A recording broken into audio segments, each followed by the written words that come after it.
All right, guys, welcome to What Do You Collect? So we're going to be talking Pokemon. We're going to be talking about Slam Magazine. We're going to be talking about physical cards. We're going to be talking about digital claw games. Guys, it's going to be a lot of fun. Stay tuned. What do you collect? What do you collect? Show me your collection. You're my one of one. You're my kind of obsession. My big break. All right, welcome, guys. How's everybody today? How we feeling? Here we go. Good. Great. Good. Great. Thanks for making it. So we're just going to...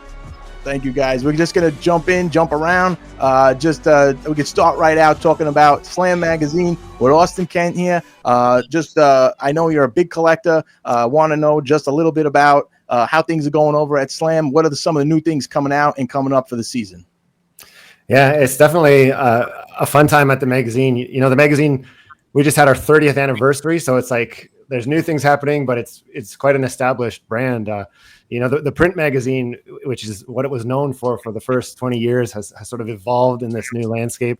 And some of the most recent things that are really exciting for us is just how many people are, you know, buying the magazine, not necessarily to flip through it like they used to do back in the day, but just to keep it mint, keep it as a collectible. And so over the last few years, we've really tried to lean into sort of helping like guide the product in this way to actually really celebrate, you know, Slam as a collectible. It's such at least on the basketball landscape, it's such a pop culture landmark that we really want to do our best to be able to present that in a way that collectors can, you know, show them off.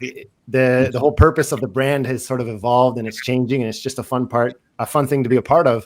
And it's really exciting to see, you know, this magazine industry sort of morph into what I grew up, you know, collecting cardboard in terms of getting these things graded. So it's a lot of things. I'm sure we can dig into them, but we've been offering serial numbered, like embossed, special limited edition metal versions of the covers. So you can buy one off the newsstand, or you can buy a serial numbered limited edition version.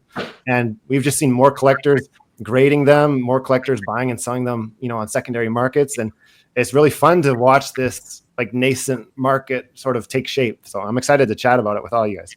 That's awesome. Yep. Oh, it's true. I've been seeing you guys at the trade shows. I was at Fanatics Fest. Saw, you know, a whole booth you guys had set up there.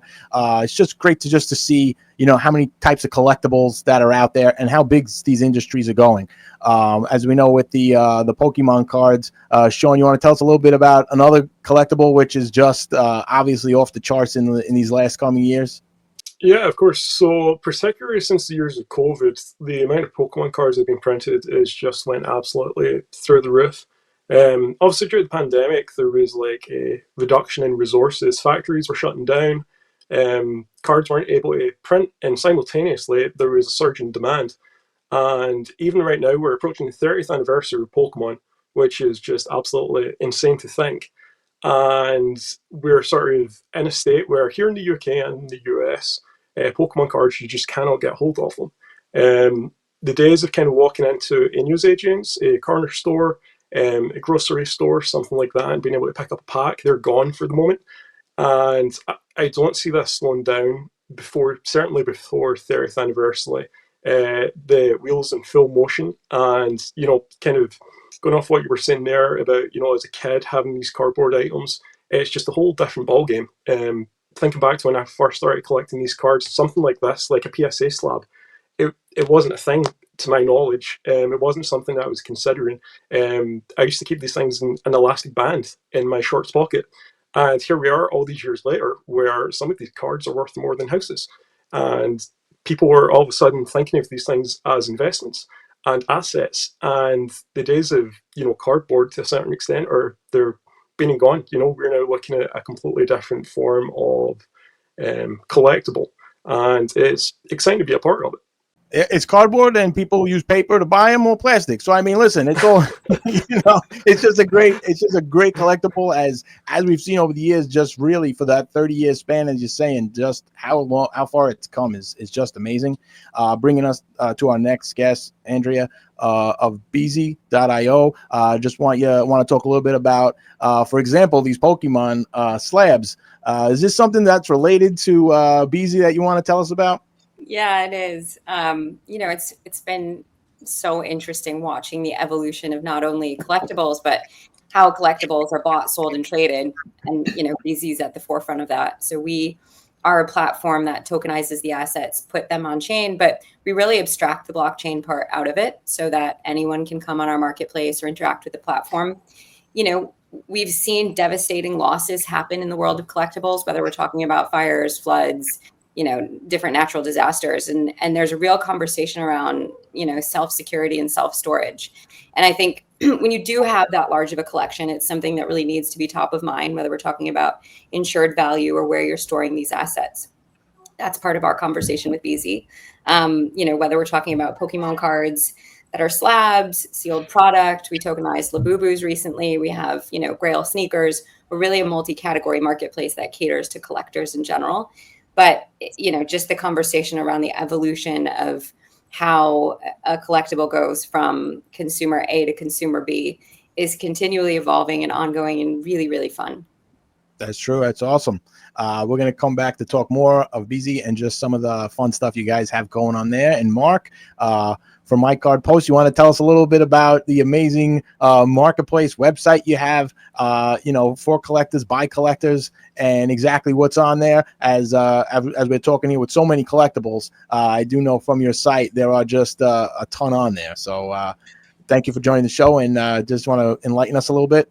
Yeah, absolutely. I mean, we have, kind of all categories of cards on MyCardPost. So MyCardPost it's a subscription-based marketplace. We're really building a community of collectors that can do any kinds of deals with each other. So, be it buying, selling, trading, multi-card deals, opening themselves up to the community that they're wanting to buy certain types of cards. And we're doing a lot of matchmaking between buyers and sellers, just trying to connect people together that want to do deals together. But it's just really interesting to hear about, you got 30-year history in Pokemon and Slam Magazine, and just how many things have like historical meaning to people and the different types of collecting that people want to do.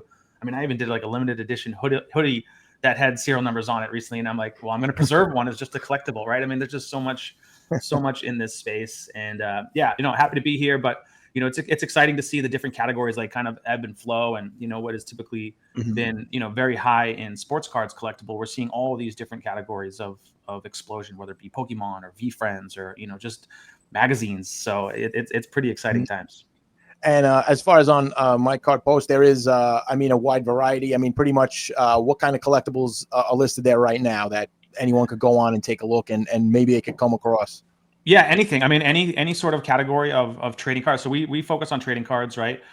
So it's raw graded cards. There's some sealed wax on there too, but it's any category. So it's all major sports.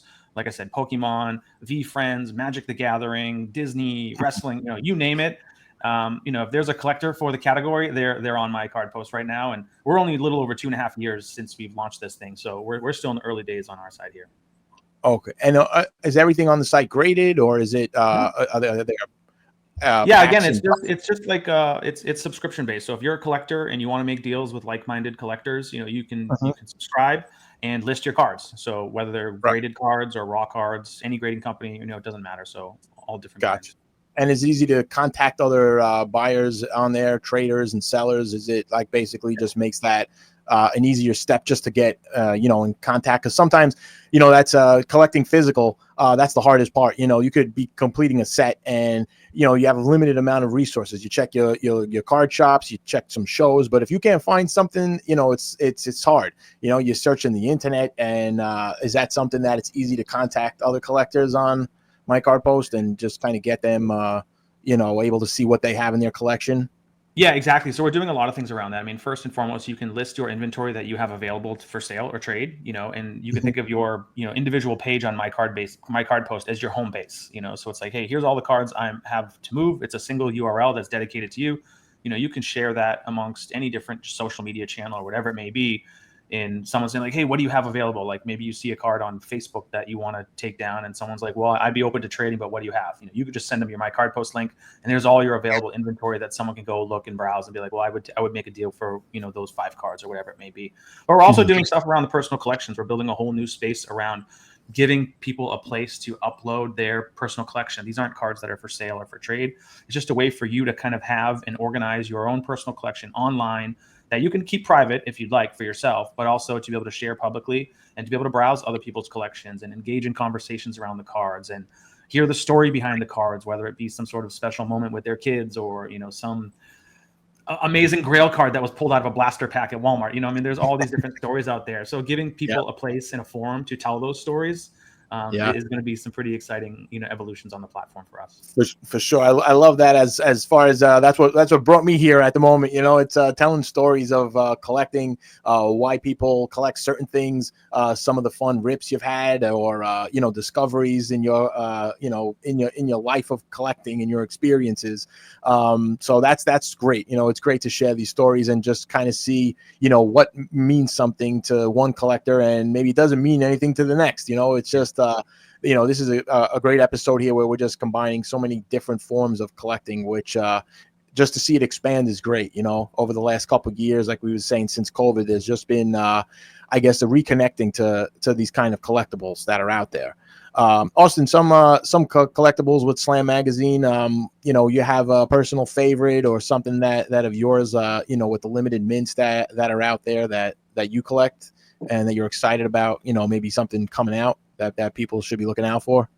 I mean, it's been very exciting. We've as basketball fans, as basketball collectors, it's been a very interesting few years with some of the recent players who've, you know, debuted on the scene. Like, well, Cooper Flag, you know, being all the rage this year, of course. But not long ago, we had Victor Wembanyama and we had Caitlin Clark. And so really, as Slam has leaned into making available these serial numbered mags, we've also just had these major headliners that have really, their name alone just injects so much excitement into the hobby, right? So to be able to not just pull like a limited, not just like to get your hands on a limited edition like Slam Mag, but it's Caitlin Clark's like first appearance, like on, you know, the sort of like basketball, the preeminent basketball publication, the Basketball Bible, whatever you want to call it. Caitlin Clark's first time appearing like on the cover of that. It's just such a significant moment for basketball fans. So it's kind of been neat to see all these things firing at the same time. We just started working, I think 2 years ago with CGC. They grade comic books, right? So I'm used to the world of PSA as a sports card guy.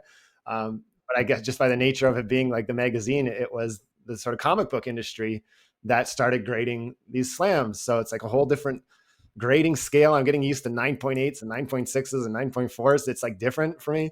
But at the same time that all this exciting stuff is happening around like Slam and around grading magazines in general, it's just been a great time to be a keen basketball collector just because of some of the personalities that we've now seen popping up. So. Yeah, no, it's true. I mean, I know one of the early stories that I connected to Slam Magazine was a while back with 1996. I know I always remember with Allen Iverson, I believe being one of the first to be on Slam Magazine as a college player. You know, as I know, like usually it's from before that, it was all, you know, professional athletes. But I think after someone from Slam saw him at scoring like 60 points in the second half of a game at Georgetown, was like, this guy has to be on the cover of Slam Magazine. I know it's a big collectible, that 96 one, because I think it was just like an East Coast distribution or something like that, because they were it was a double cover. But no, Slam was always like, I mean, I started reading Slam when I was like 9 years old. They've always been so ahead of the game at sort of identifying the players to watch, and in some ways kind of being the kingmaker to decide what the players to watch are. But like we had like Paige Beckers was on the cover of Slam in high school. She's just this gangly teen from Minnesota, and she was on the cover as a high school student. And so it's when you have a brand that can sort of make a statement like that, and then when it pays off, it's just really exciting, because now, you know, instead of waiting, you know, for somebody to pop up on the scene and they're already a professional athlete, you just have this like classic from when they're, you know, just so fresh on the scene. So Slam has had that with a couple of players. Obviously, like, I mean, I remember reading about LeBron James when he was in grade 10 or 10th grade, in the cover, like in the pages of Slam. So it's really neat to, like, when you approach it just as a sports fan yourself, you know, if you're like, hey, this Cooper Flag guy is going to go down as one of the greatest of all time, like, I'm going to go out and, like, he declared that he was going to Duke on that Slam cover. Like, that's such a significant moment. Like, so really, Cooper Flag is your guy. Like, that's confidence. I know, that's right. Cool. Yeah, like I said, what a press conference, that was. You're revealing your team bought Slam Magazine. I mean, it's just, an iconic moment. That moment itself should have been on the magazine. Right. It just goes to the cultural aspect of these collectibles, right? Like there's a significant story about that magazine, that cover, that moment that's going to last hundreds of years, and Absolutely. it's, that's what smart people are wanting to collect these things and preserve them, keep them in good condition, and be able to tell those stories for years to come. Absolutely. Yeah. Very true. Going back to the 30 years about, as we were talking about with Iverson back in the 90s, we know the Pokemon cards, started, 30 years ago, as Sean was telling us. But I know, as he has a bunch of great YouTube videos out about, the Pokemon cards he collects and what's coming out. You want to tell us a little bit about like the new stuff that you said that has come out over the last couple years, and just some of the values of them, where you would say, something maybe was meaningful 30 years ago, but doesn't necessarily translate to the value. There's some stuff that's coming out, in the last couple years as, that basically could be worth more than that. Yeah, absolutely. So going back to the very early days of Pokemon, the very first set was called Bezy, and it was a very simple set at the time. It consisted of very limited amount of cards, what we call secret rares. Now in a set, you could be looking at about 80 secret rares to one set. Back then, you're lucky to see one or two in a single set. One of the sets that I remember vividly as a kid was the Team Rocket set. And it featured on the sort of bad guys within Pokemon, or the supposedly bad guys in Pokemon. And recently, Pokemon created another set, which is Destined Rivals, which we've got a box of here. And to no surprise, to be honest, this has been hugely popular. This released back in February. And here in the UK, and I'm sure it's the same in the US, is very difficult to get a hold on. So retail price over here in the UK for a box of this is about £150. Translates to roughly about $220. And already for a set that's already in print, it will continue to be in print for what I'd imagine at least a year, if not a couple. It's selling for in upwards of double the value, pretty much. And that's for a set that is still in production. There's no sign of it dying out just yet. Another set that was hugely popular back in 2021, and since then, is Evolving Skies. And one of the cards from that set, the sort of chase card from that set, is a card called Umbreon. And for just a raw copy, not graded copy, you could be looking upwards of $1,000, about $1,300 for a raw card. And there's cards from the base set, the first couple of years of Pokemon, that you could have a graded slab in a PSA 10, and they wouldn't reach anywhere near that value. And I think for that card in particular, that was almost unheard of, because it sort of introduced not just old school Pokemon cards that are no longer in production, but also more modern sets. And it's sort of brought them forward into the asset category, if you like. And we're now seeing people, every time a new set comes out, sort of making an informed decision as to whether they think this is a set that potentially in 10, 15 years' time could it be worth something. And with Pokemon in particular, anything they've released over the past few years has actually gone up in value. Some take a little bit longer, some will go up a little bit quicker. But for the most part, there's not really a set where if you were to buy a booster box and hold on to it for a year, 2 years, you're going to get your value back from whatever you paid for that booster box, which is pretty insane, to be honest. Wow, yeah, that's true. I mean, how many times you're buying a box and, you open it up, you get maybe a tenth of the value of what's in there. But sometimes, with Pokemon, it kind of seems like if you buy the boxes, might as well just hold on to them and just kind of see, what the market translates to. And I guess if it becomes something based on the rarities that's in there, the price could go up. There's so many times after a box has come out and you see that, okay, the couple of those grail items haven't been discovered yet. The price goes up because everyone's thinking, all right, I might get, that might be me who's the next one buying that box. So it's definitely a great tip to kind of hold out on some of those boxes if you can, because I know that sometimes when there's packs and boxes lying around and it's a boring night and you're looking at that box, I mean, anything can happen. I'm that guy. What I would say is for something like this, like I got this sort of like plastic container to keep it in to kind of quell that urge to open it up, if you will. But I just love the look of this set so much, and I know that the cards that are sitting on my desktop gathering dust probably won't look as nice as this box right now. So that also kind of keeps me holding onto the box as opposed to opening it. You know what? They need to make one of those with like an expiration lock on that. You know, that way you can stay for like 60 days or something. That's what I might need one of those.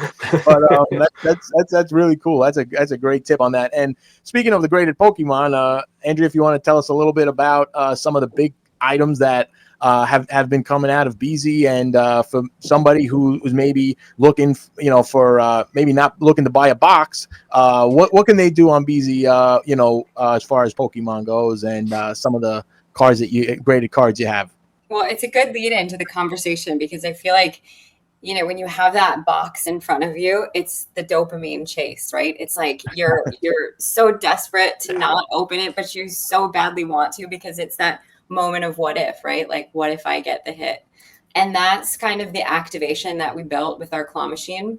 Yes, we have, your standard marketplace where it's really easy to buy, sell, and trade your collection. I think what's really interesting is you don't have to worry about currency conversions. So if you're a US collector and you want to sell to a buyer in Tokyo, make it super easy and seamless. But the claw mechanic is our answer to any marketplace's cold start problem, right? It's like, how do you get people in the door as a startup, as a new marketplace? And the claw is filled with hits every day. It's 24/7. It's ongoing.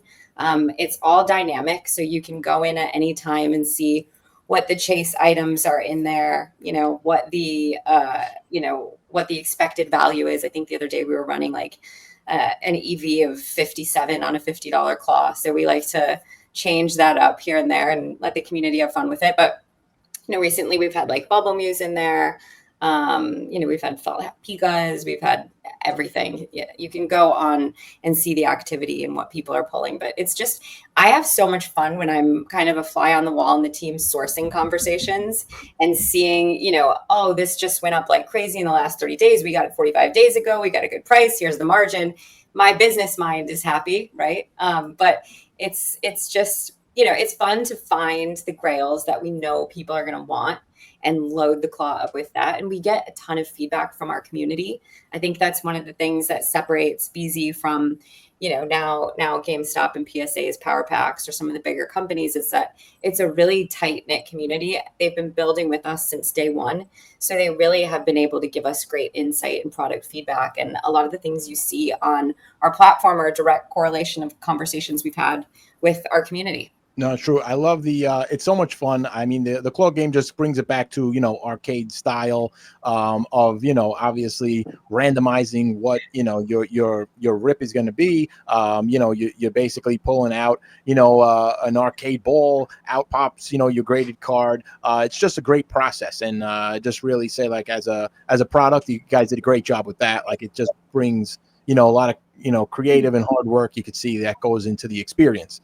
And, the experiences, are always those, unforgettable moments with collecting, who you bought your first pack with, who you did your first trade with, you kind of, those experiences stay with you with collecting. And, that to me is what's exciting about, a lot of the products. And with digital, and what's great about it with the digital and physical aspects, it's the way you can access the communities. And that's what's also great, Mark, with, MyCardPost, is how you're able to keep a community online and at the same time collect physical. Because a lot of times before, that we were able to, your products that you guys have, you used to buy something in a, local hobby shop.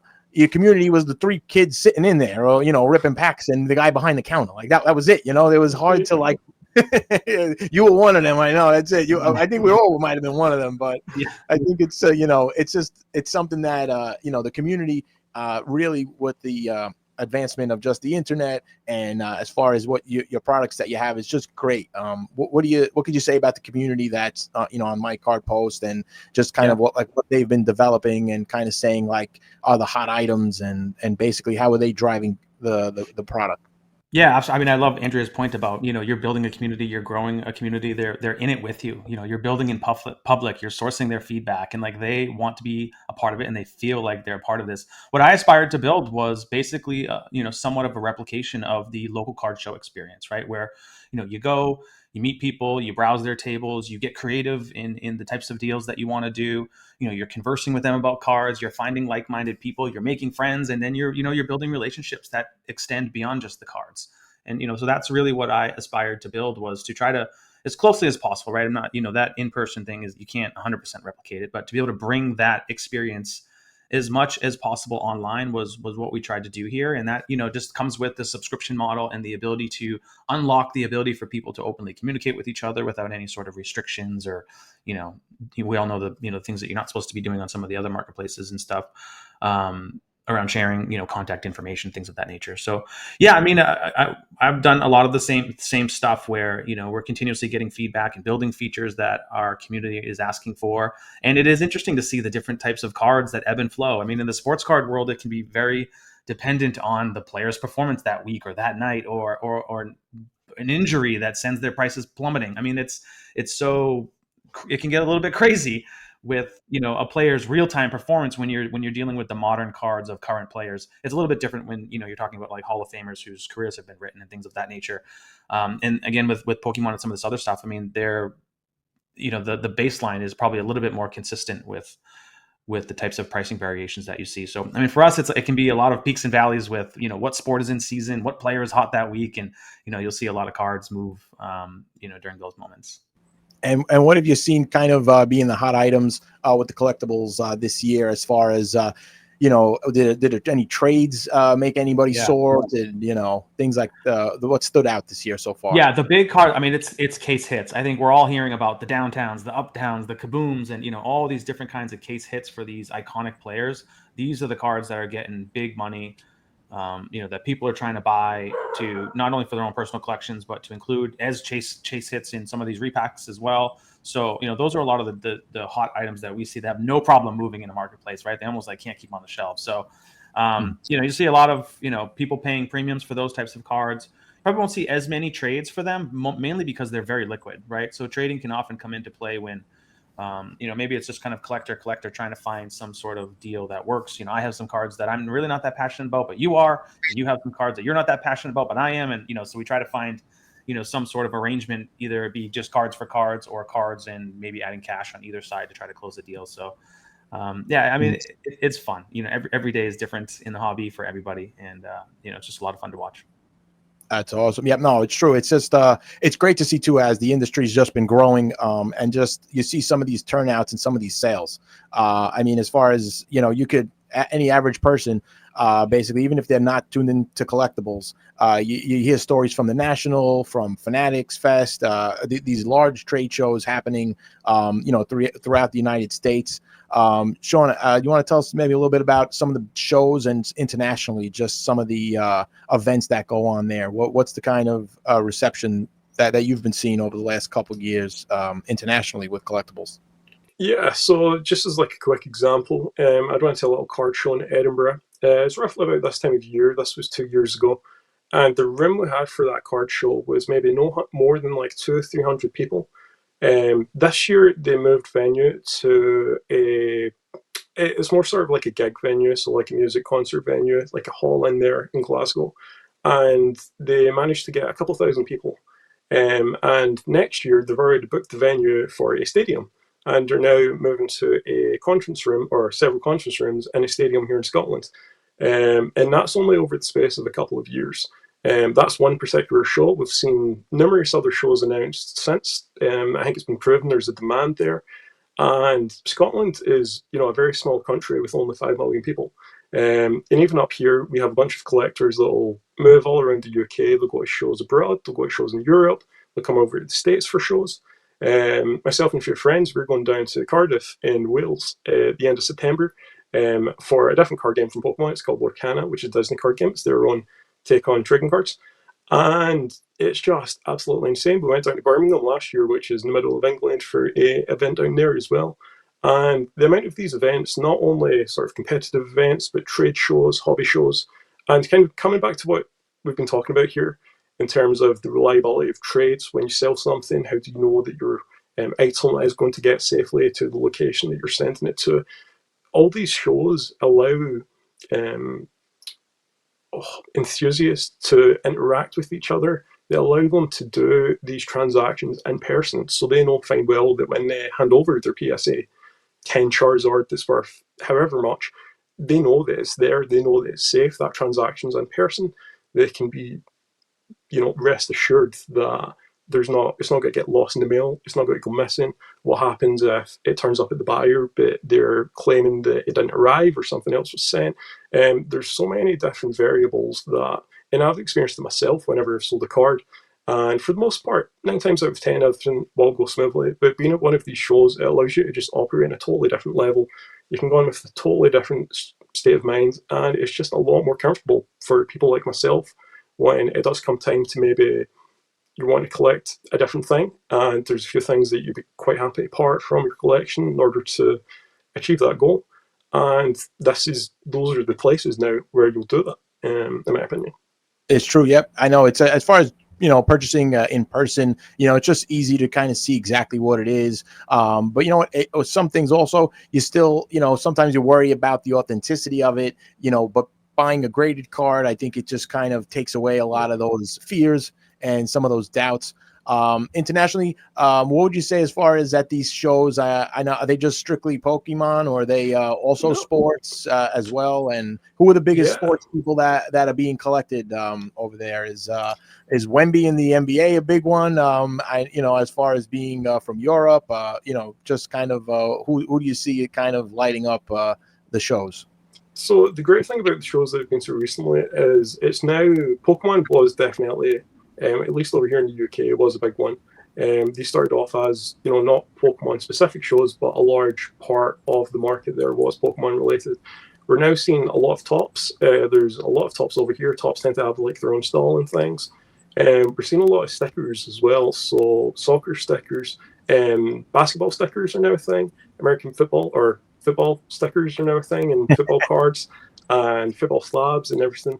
And I think it's just coming with the expansion where we're going to these bigger venues all of a sudden. It's no longer this tiny little room in Edinburgh. It's massive conference rooms filled with thousands of people. And like myself, although Pokemon is obviously a big interest for myself, I collect Lorcana, which is also a Disney card game. I'm quite interested in looking at various other things like Magic the Gathering, which is, again, huge. They have so many different collaborations. They have a Marvel one that's coming up very soon this year. And for someone that's never played Magic the Gathering, for me, that piques my interest, to say the least. So that's something that, I'd be potentially interested in. And that's the beauty of these card shows. There are just so many options. One of my friends that was with us, the recent show in Glasgow, they were going for some Magic cards. And I think it was only 3 or 4 cards they were looking for their deck, and they were able to pick them up there. There's just so much choice. With Lorcana, there were some of the artists that designed the art from the cards that were there, so you could get some of your cards signed. And yeah, it's great to be a part of it. Yeah, no, that's amazing. That's great. It's just fun to hear all the different, types of collectibles that are just coming, basically full force over the last couple of years. Maybe a decade ago, 2 decades ago, I recall, physical cards, figurines, as far as like starting lineups and bobbleheads. These are just some of the different items that were out there. Maybe bottle caps. But basically, like that was it. It's like now with just the gaming, the gamification of things. Which brings me to something that really got me into digital collectibles with NBA Top Shot. It's basically just like video highlights from your favorite NBA players. And NFL All Day is the same thing for football. It's just highlight video reels, and they're minted. They're easy to purchase, just straight through the website. Which is how I go back some years with Austin. I know you were a big collector as well.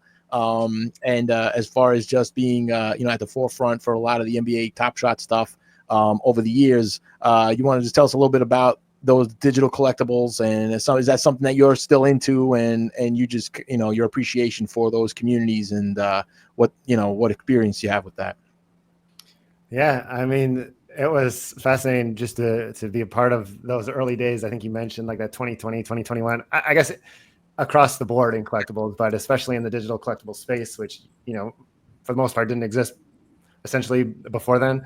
So to be a part of that like wild ride was very interesting, very entertaining. But no, I still watch very closely, the space, the digital collectible space, and NBA Top Shot, of course, in particular. I'll always have a soft spot having, been involved. But it's interesting to kind of grow up in the physical space and spend some time in the digital space, and I'll be back in the physical space, because there's some times where I'm like, I'm just trying to look for me, maybe secondary market data.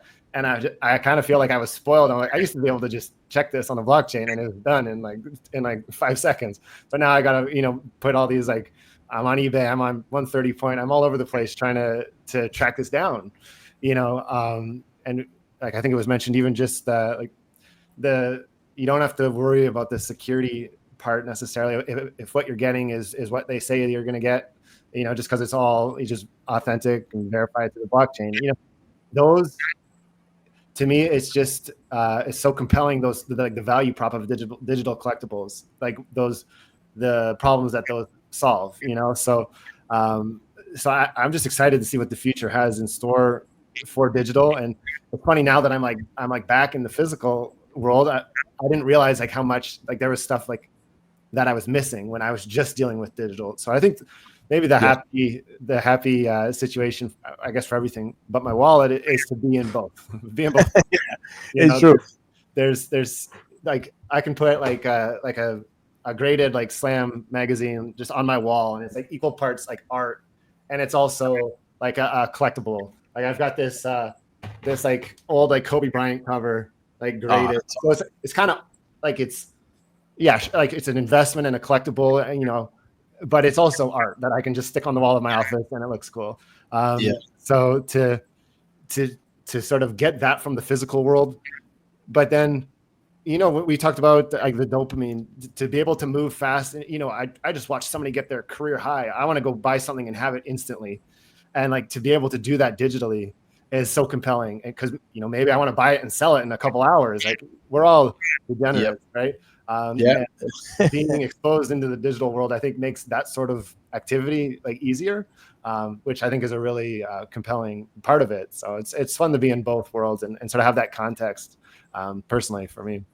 Absolutely. And talking just about, like we said, the purchasing on the blockchain, built on the Flow blockchain. And that's also something that now is accepted over at Bezy. Andrea, you want to tell us a little bit about what the behind, the blockchain and behind some of the payment forms and things that are accepted, through the site and what's coming up with that? Yeah, we're built on Flow. They've been a great partner. Obviously, there's a ton of incredible IP on that chain, whether we're talking about Disney or NBA, NFL, Ticketmaster. They've truly been at the forefront of consumer crypto since before that became a term or a meta on the timeline. One of the pieces, and Austin, when you were just talking, I started thinking, I think one of the really interesting benefits of being on chain is the ability to tell the story of your collectible. Right. So if I bought a specific slab from, a collector that is widely known, there's a story to tell through that. I think we saw that in, the last like NFT cycle when you were talking about Top Shot, where if you bought something that Pranksy or one of those OGs had originally minted, there's a story to tell. And when you're able to verify that story because of an on-chain footprint, that makes it even more interesting.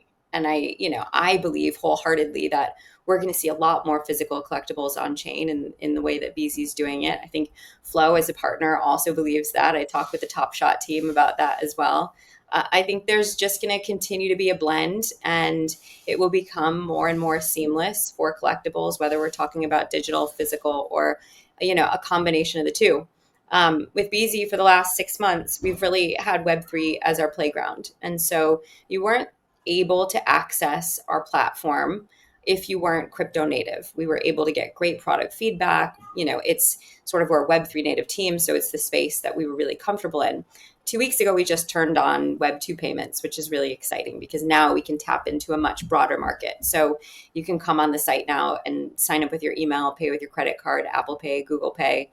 We'll be integrating an off-ramp into Venmo soon. So we've got a lot coming up that, again, abstracts the blockchain on the parts where it might feel like it's added friction, and then really highlights the blockchain and the parts that make it interesting and give you a story to tell.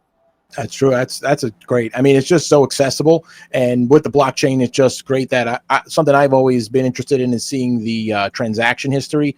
Where sometimes with collectibles, you really don't, have a clue if you find something or where it came from, where it was. But something with the digital aspect, you could always see that footprint. You kind of could see where a collectible moves from, one user to another. Just basically see how it was purchased or was it pulled out of a pack. Just to have that transparency is something that's really cool with the blockchain capabilities. Is that something with Bezy that, like, for the future, do you see as far as like a roadmap or what you guys are looking to do, within the next year or two? Anything that is being added to the platform or possibilities of what could happen? So much. So I mean, this could be I know. a whole other show if I'm sure with all of us, if we start talking about roadmap items, forget about it. Yeah.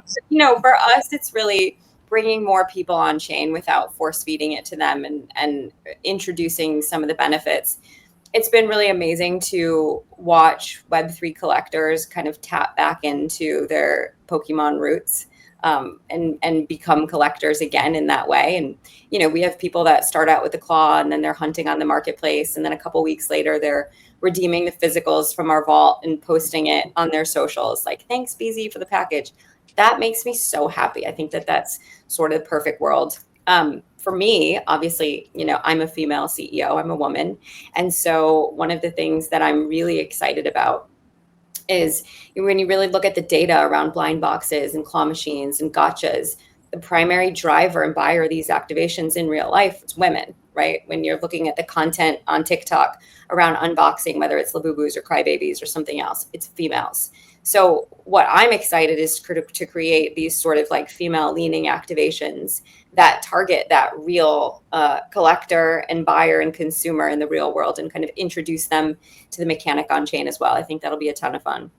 That's awesome. That's great. I'm excited to see what comes up with Bezy. It's just, I know the early stages of a lot of what you guys have. I know you've obviously been at work for a while, I'm sure, to get it to where it's at, just because, it seems like it was a, complex site to get up and working and running, just to have, as it has so many, functionalities to it. So I'm sure the hard work, is still to come, but, definitely. It feels like it's taken a few lifetimes to get here. When you talk about just like the vaulting partnerships, the AI authentication partnerships, bringing all the inventory in, it's the build, the tech build, the modifications along the way. It's been the most challenging and most gratifying thing of my entire career, I can say. Yeah, listen, it's a show. I mean, I come from a little bit of a theater background. I mean, you know how long rehearsals are, dance steps, choreography. You're opening up for one night, and that's it. The show could close the next night. I mean, the time you put in doesn't necessarily, always is recognized by the audience. But sometimes when you're up there on stage, you go, "Oh, finally, opening night," and that's it. We got the show going. But that's great. And Mark, if you want to tell us a little bit about just some collector stories, or just some of those fun, basically, if you heard from what collectors have purchased, or what they have said about being on MyCardPost that just really made you happy, or just glad to hear about the experience from the collectors. Yeah, I think it comes down to relationships and the friendships that people are making through the platform. I mean, being able to, freely connect with each other and communicate with each other and without restrictions has really enabled a lot of people to get to know each other virtually, across the country. And then when you go to the National or Fanatics, and it's like, then you meet in person. And I think those full circle moments are what really makes, this whole hobby fun in general. And being able to play a role in helping foster friendships and relationships offline, not just online virtually, but to see people connect and meet up and go to dinner and stuff after doing 10, 15, 20 deals with each other online and just talking endlessly about cards. It's really cool. I mean, that's what this is all about is, it's a hobby. We want to share in the stories. We want to talk about the cards that we have, how we got them. We want to hear other people's stories. We want to share stories together about deals that we do amongst ourselves or each other. And I think those are the moments. I mean, really just hearing about the fathers and the sons that are doing it together online, where they're, helping their kids achieve some sort of set or rainbow or whatever they're chasing. And, those stories are really what make me excited to hear on a daily basis around just the joy that parents are seeing through their kids participating in a hobby that they love as well, and then seeing their kids, also love and enjoy it. It's that's pretty special. Yeah, no, that's awesome. I love hearing that. As for me, as I've always collected, obviously, things that I enjoyed. It doesn't have to necessarily be just for profit. It doesn't have to be okay. I can't wait to get something to sell it.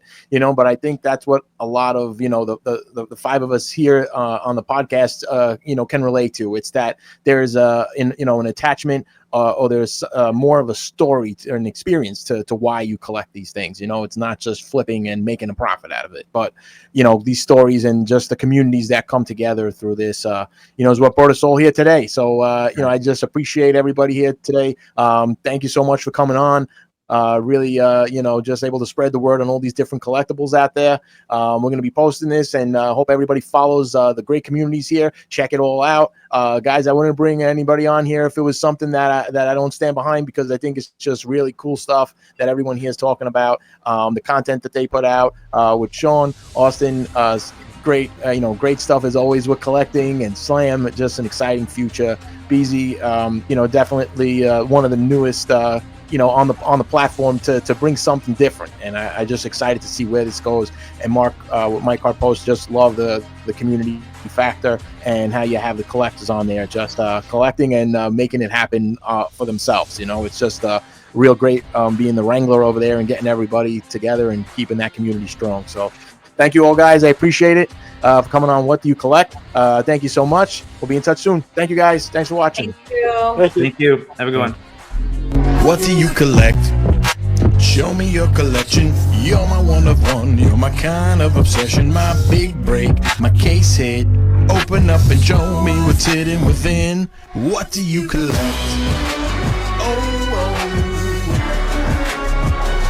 What do you collect?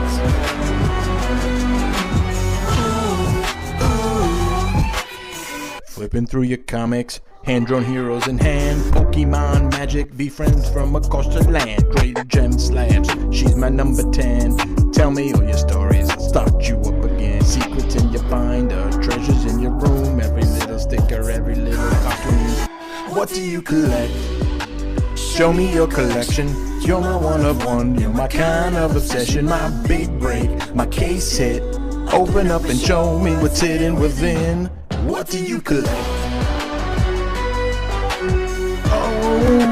Oh, what do you collect?